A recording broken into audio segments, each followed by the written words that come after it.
when you think about the analytics you're measuring related to video, I often think about it as the 3 R's to make it easy to remember. There's reach, there's resonance, and then there's ROI. And reach is your measure of this things like views, right?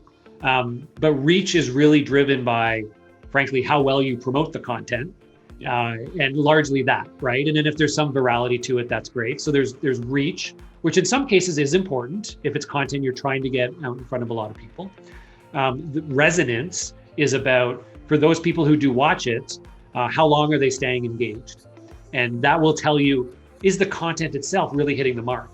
Because you can get 10,000 views on a video by just making it clickbaity, but if people don't actually watch through, it's not resonating and it's not having the impact. So you want to look at that engagement data for the videos themselves to know, on average, how many people are making it through to the end.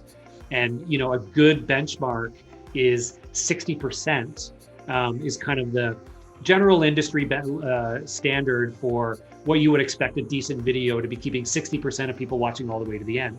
But if you're keeping 70 or 80% of people, that's a high performing video and you're doing something right. So that's resonance. Is it really working? Is the content itself effective? And then ROI is are people who are engaging in that content eventually turning into pipeline or revenue for your business? And that's how you can really get down to, was the money or time or energy we invested in creating that content or doing video in general paying off to the business? So reach, resonance, and ROI are the things to be thinking about from my perspective.